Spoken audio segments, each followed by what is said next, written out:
I stood outside the courthouse that morning, clutching a thick folder of documents, my heart pounding so hard I could hear it in my ears. Lauren sat inside with her expensive lawyer, ready to take everything from me. The woman I once loved more than anything was now accusing me of fraud, manipulation, and theft.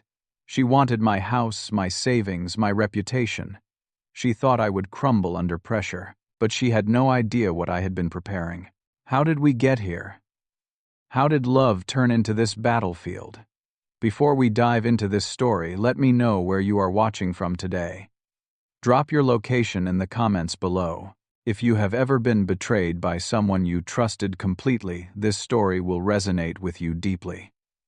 Hit that like button and subscribe to the channel so you do not miss what happens next. Trust me, you will want to stay until the end to see how this all unfolds. My name is Ian, and 4 years ago I thought I had found the woman I would spend the rest of my life with. I met Lauren at a real estate investment seminar in Denver, Colorado. I was 28 years old at the time, freshly promoted to project manager at a construction company where I had worked my way up from the ground level.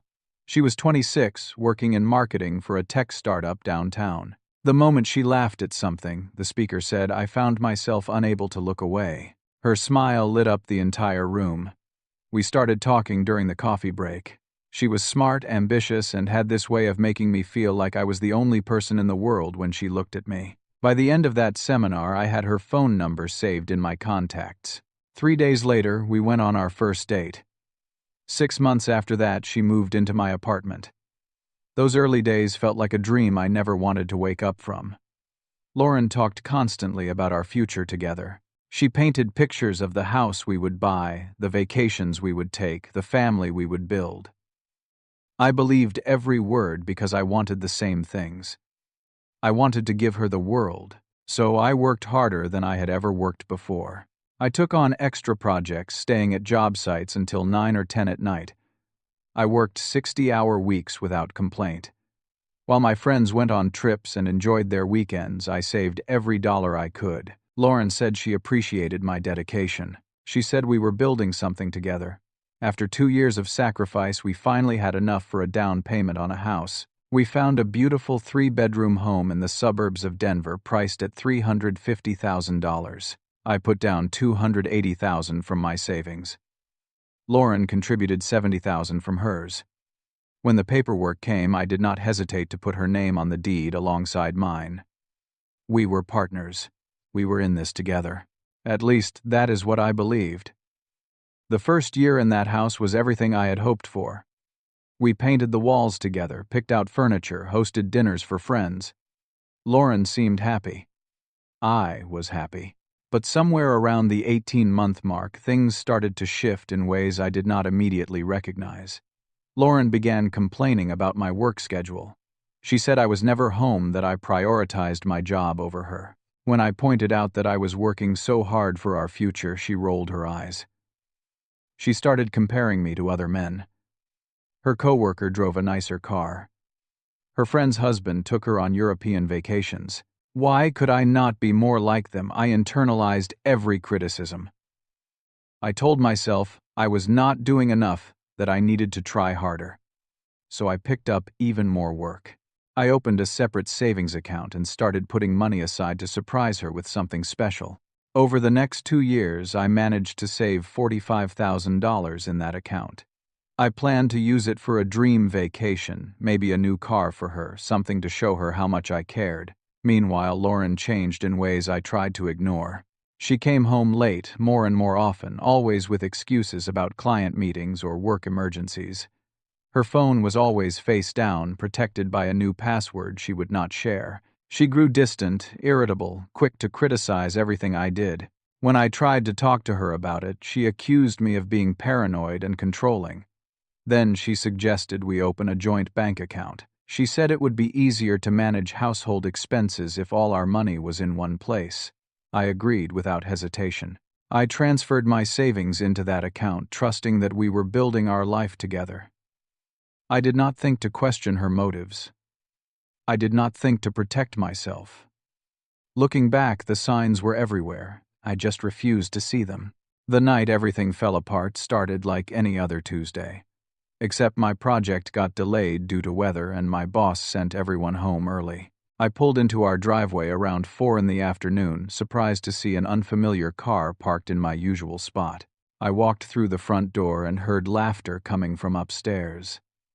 My stomach dropped before my mind could even process what was happening. I climbed those stairs slowly, each step heavier than the last. The bedroom door was open. Lauren was there with a man I had never seen before. They were not just talking. The image burned itself into my memory, a scar I still carry today. When she finally noticed me standing in the doorway, Lauren did not apologize. She did not cry or beg for forgiveness. Instead, she looked at me with something like annoyance and said the words that shattered what remained of my heart. She told me I was never around. She told me I cared more about work than about her. She said his name was Derek, he was her coworker, and he actually understood her. She said our relationship had been dead for years and I was too blind to see it. Then, without a hint of shame, she told me to pack my things and leave. She said this was her house now. I did not argue. I did not scream or throw things. I just stood there, feeling like the ground had disappeared beneath my feet. That night I packed a single suitcase and drove to my best friend Marcus's apartment. I slept on his couch, staring at the ceiling until sunrise. All I wanted was a clean break. Sell the house, split whatever was left, walk away with my dignity intact. I never imagined what was coming next. 2 weeks after I moved out, I reached out to Lauren to discuss the logistics of our separation. I suggested we meet at a coffee shop to talk about selling the house and dividing our shared assets. I was prepared to be fair, even generous. I just wanted this nightmare to end. She agreed to meet, but showed up with Derek by her side. They sat across from me like a united front, and Lauren wasted no time laying out her demands. She wanted to keep the house entirely. She wanted me to pay her an additional $50,000 for what she called the years she sacrificed supporting my career. When I pointed out that I had paid for 80% of that house and had supported both of us financially, she laughed. She told me I would regret not giving her what she wanted. I told her I would see her in court if that was how she wanted to play this. She smiled and said she was counting on it. 14 days later, I received an official summons from the Denver County Court. Lauren had filed a lawsuit against me with allegations so outrageous I had to read them 3 times to believe they were real. She accused me of financial fraud within our relationship. She claimed I had hidden assets and deceived her about our shared finances. She said I had coerced her economically, forcing her into financial dependence. She alleged I had caused her severe emotional distress through manipulation and control. The lawsuit demanded full ownership of the house, $80,000 in damages and coverage of all her legal fees. I sat in my car outside Marcus's apartment reading that document over and over. My hands were shaking. Every single accusation was a lie, a complete fabrication designed to destroy me. But lies told confidently in a courtroom could still ruin a life. Lauren had hired one of the most expensive divorce attorneys in Denver. I had $8,000 to my name. The rest was sitting in that joint account she now controlled. Marcus found me sitting there an hour later, still staring at the papers. He told me I needed a lawyer and I told him I could not afford one. That is when he mentioned Amanda Parker. Amanda was a young attorney who had just opened her own practice. She did not have the reputation or the resources of Lauren's legal team, but Marcus had heard she was sharp and genuinely cared about her clients. I made an appointment to see her the next day. Her office was small, just 2 rooms above a sandwich shop downtown. But when I sat across from her and told my story, she listened without interrupting. When I finished, she looked me straight in the eyes and told me she believed me. She said we could win this, but I needed to bring her everything. Every document, every receipt, every text message I had ever saved. That night I started digging. I pulled bank statements going back 4 years. I found the original purchase agreement for the house clearly showing my contribution versus Lauren's. I scrolled through years of text messages between us, conversations that proved I had never controlled or coerced her. I gathered pay stubs and tax returns, demonstrating complete transparency about my finances. Then I found something that changed everything. While reviewing the joint account statements, I noticed a pattern of withdrawals I had never authorized. Starting 6 months before I caught Lauren with Derek, she had been transferring money out of our shared account in small increments. 500 here, 1,000 there, always just under the amount that would trigger automatic alerts. Over those 6 months, she had moved $32,000 into another account. An account that belonged to Derek. She had been planning this for half a year. The affair, the accusations, the lawsuit. None of it was spontaneous. She had been systematically draining our finances while setting me up to take the fall. I brought everything to Amanda. She spread the documents across her desk and studied them for hours. When she finally looked up, there was a fire in her eyes. She told me Lauren had made a mistake. She had gotten greedy, and greedy people get sloppy. We were going to expose every lie she had told. The weeks leading up to the trial were the hardest of my life.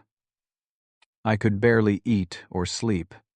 My concentration at work suffered, and I caught coworkers whispering when they thought I was not listening.